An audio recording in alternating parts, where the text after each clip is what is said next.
দর্শক, মাত্র কয়েক মাস পরই শুরু হতে যাচ্ছে ফুটবল বিশ্বের সবচেয়ে বড় যুদ্ধ, the greatest show on earth খ্যাত 2026 ফিফা বিশ্বকাপকে ঘিরে ইতোমধ্যেই উত্তেজনায় কাঁপছে পুরো ফুটবল দুনিয়া। তবে ব্রাজিল সমর্থকদের মনে এখন সবচেয়ে বড় প্রশ্ন একটাই, সেলেসাওদের মূল স্ট্রাইকার কে হবেন? কে পরবেন ব্রাজিলের ঐতিহ্যবাহী নম্বর 9 জার্সি? কারণ এই জার্সি শুধুমাত্র একটি নম্বর নয়, এটা ইতিহাস, এটা গৌরব, এটা কিংবদন্তিদের উত্তরাধিকার। একসময় এই জার্সি গায়ে মাঠ কাঁপিয়েছেন রোনালদো নাজারিও, রোমারিও, আদ্রিয়ানোদের মতো ভয়ঙ্কর স্ট্রাইকাররা। আর এবার সেই জায়গার জন্য লড়াই করছেন তিন ভিন্ন ধাঁচের তিন তারকা, তরুণ বিস্ময় এন্ড্রিক, আধুনিক ফুটবলের কমপ্লিট ফরওয়ার্ড ম্যাথিয়াস কুনহা এবং শক্তিশালী ক্লাসিক নম্বর 9 ইগোর তিয়াগো। তিনজনেই আছেন দুর্দান্ত ফর্মে, তিনজনেই নিজেদের প্রমাণ করছেন ইউরোপের মঞ্চে, আর তিনজনেই স্বপ্ন দেখছেন বিশ্বকাপে ব্রাজিলের আক্রমণের প্রধান অস্ত্র হওয়ার। কিন্তু শেষ পর্যন্ত কার ওপর ভরসা করবেন কার্লো অ্যাঞ্চেলত্তি? আজকের ভিডিওতে আমরা বিশ্লেষণ করব এই তিন স্ট্রাইকারের শক্তি, দুর্বলতা এবং ব্রাজিল দলে তাদের সম্ভাব্য ভূমিকা। তাই ভিডিওটি শেষ পর্যন্ত দেখুন, কারণ শেষের দিকেই থাকতে পারে সবচেয়ে বড় চমক। প্রথমেই আসা যাক এন্ড্রিককে নিয়ে। বর্তমানে ফুটবল বিশ্বের সবচেয়ে আলোচিত তরুণদের একজন এই ব্রাজিলিয়ান। খুব কম বয়সেই তাকে নিয়ে তৈরি হয়েছে বিশাল প্রত্যাশা। অনেকে ইতোমধ্যেই তার মধ্যে ভবিষ্যতের সুপারস্টার দেখতে শুরু করেছেন। বিশেষ করে যখন ইউরোপের জায়ান্ট ক্লাব রিয়াল মাদ্রিদ তাকে দলে ভেড়ালো, তখন থেকেই বোঝা গিয়েছিল এই ছেলেটির মধ্যে বিশেষ কিছু আছে। কিন্তু বড় ক্লাবে সুযোগ পাওয়া আর সেখানে নিজেকে প্রতিষ্ঠিত করা এক জিনিস নয়।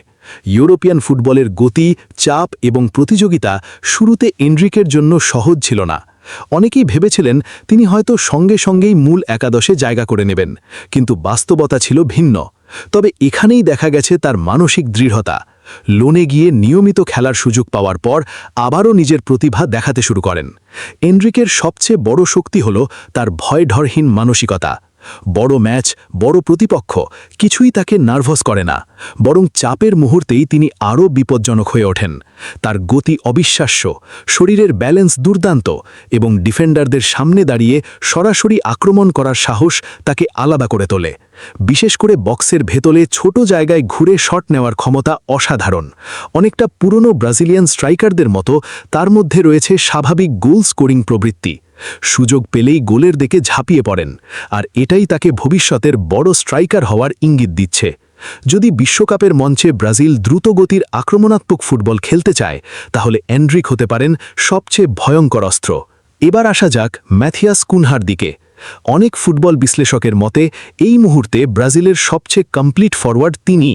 কারণ কুনহা শুধুমাত্র গোল করেন না, পুরো আক্রমণ ভাগকে একসাথে খেলাতে পারেন।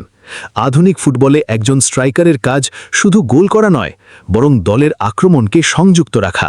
আর এই জায়গাতেই কুনহা অন্যদের থেকে এগিয়ে। তার মুভমেন্ট অসাধারণ, বল ধরে রাখার ক্ষমতা দুর্দান্ত, আর পাসিং এতটাই নিখুঁত যে তিনি অনেক সময় অ্যাটাকিং মিডফিল্ডারের ভূমিকাও পালন করতে পারেন। ইউরোপিয়ান ফুটবলে খেলার অভিজ্ঞতা তাকে অনেক পরিণত করেছে। বিভিন্ন কোচের অধীনে খেলে তিনি শিখেছেন কিভাবে ম্যাচ নিয়ন্ত্রণ করতে হয়, কিভাবে প্রতিপক্ষের ডিফেন্স ভাঙতে হয় এবং কিভাবে পুরো দলকে খেলায় যুক্ত রাখতে হয়। কুনহার সবচেয়ে বড় সুবিধা হল তার বহুমুখিতা। তিনি স্ট্রাইকার হিসেবে খেলতে পারেন, ফলস 9 হিসেবেও নামতে পারেন, আবার প্রয়োজনে উইংয়ে কিংবা অ্যাটাকিং মিডফিল্ডেও অবদান রাখতে পারেন। আর এখানেই তাকে পছন্দ করার বড় কারণ থাকতে পারে আনচেলত্তির।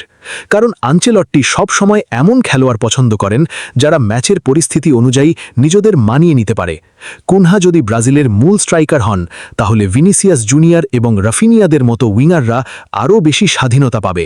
কারণ কুনহা নিচে নেমে বল নিতে পারেন, ডিফেন্ডারদের টেনে বের করতে পারেন এবং উইঙ্গারদের জন্য জায়গা তৈরি করতে পারেন। বিশেষ করে কাউন্টার অ্যাটাকে তার দ্রুত সিদ্ধান্ত নেওয়ার ক্ষমতা ব্রাজিলের জন্য বড় অস্ত্র হতে পারে। অনেক সময় এমন হয়, একজন স্ট্রাইকার পুরো ম্যাচে হয়তো খুব বেশি গোল না করলেও তার উপস্থিতি পুরো আক্রমণকে কার্যকর তুলে তোলে। আর কুনহা ঠিক সেই ধরনের খেলোয়াড়। এবার আসা যাক সবচেয়ে চমকপ্রদ নাম ইগোর তিয়াগো। কয়েক বছর আগেও যাকে খুব বেশি মানুষ চিনত না, এখন তিনিই ইউরোপিয়ান ফুটবলে নিজের নাম জোরালোভাবে প্রতিষ্ঠা করেছেন। ধারাবাহিক পারফরম্যান্সের মাধ্যমে তিনি ব্রাজিল ন্যাশনাল টিমের দরজায় শক্তভাবে কড়া নাড়ছেন। ইগোর তিয়াগোর সবচেয়ে বড় শক্তি হল তার ফিজিক্যাল পাওয়ার। আধুনিক ফুটবলে অনেক দলই এখন ডিপ ব্লকে খেলে, অর্থাৎ ডিফেন্স শক্ত করে বসে থাকে। এমন পরিস্থিতিতে শক্তিশালী স্ট্রাইকারের প্রয়োজন হয়, যিনি ডিফেন্ডারদের সঙ্গে লড়াই করতে পারবেন এবং বক্সে উপস্থিতি তৈরি করতে পারবেন। আর এই কাজটা ইগোর তিয়াগো দারুণভাবে করতে পারেন। তিনি লম্বা, শক্তিশালী এবং হেডে খুব ভালো। ব্রাজিলের উইঙ্গাররা যখন বক্সে ক্রস তুলবে, তখন ইগোর তিয়াগো হতে পারেন সবচেয়ে বড় টার্গেট। শুধু তাই নয়, তিনি খুব ভালো প্রেসিংও করেন। আধুনিক ফুটবলে প্রেসিং ফরওয়ার্ডের গুরুত্ব অনেক বেশি, কারণ একজন স্ট্রাইকার যদি প্রতিপক্ষের ডিফেন্সের ওপর চাপ তৈরি করতে পারেন, তাহলে পুরো দলই সুবিধা পায়। অনেক বিশ্লেষক মনে করেন ইগোর তিয়াগোর মধ্যে পুরনো দিনের ক্লাসিক নাম্বার 9-এর ছাপ রয়েছে, এমন স্ট্রাইকার যারা বক্সের মধ্যে দাঁড়িয়ে যে কোনো সময় ম্যাচ ঘুরিয়ে দিতে পারে। যদি বিশ্বকাপে ব্রাজিল এমন কোনো দলের মুখোমুখি হয় যারা পুরো ম্যাচে রক্ষণাত্মক ফুটবল খেলবে, তাহলে ইগোর তিয়াগো হতে পারেন সবচেয়ে কার্যকর সমাধান। কিন্তু সবচেয়ে বড় প্রশ্ন হল, আসলে আনচেলত্তি কী চান? কারণ ব্রাজিলের মূল স্ট্রাইকার নির্ধারণ করার ক্ষমতা এখন তার হাতেই। আনচেলত্তির কোচিং দর্শন সবসময় একটু আলাদা। তিনি শুধুমাত্র ব্যক্তিগত প্রতিভা দেখেন না, বরং পুরো দলের ভারসাম্যকে সবচেয়ে বেশি গুরুত্ব দেন। তার কাছে একজন স্ট্রাইকারের কাজ শুধু গোল করা নয়, বরং দলের জন্য জায়গা তৈরি করা, প্রেসিং করা এবং পুরো আক্রমণ ভাগকে কার্যকর রাখা। এই কারণেই অনেক বিশ্লেষক মনে করছেন যে শুরুতে হয়তো ম্যাথিয়াস কুনহাই এগিয়ে থাকতে পারেন, কারণ তিনি পুরো আক্রমণকে সংযুক্ত রাখতে পারেন। তবে বিশ্বকাপের মতো বড় টুর্নামেন্টে শুধুমাত্র একজন স্ট্রাইকারের ওপর নির্ভর করা সম্ভব নয়।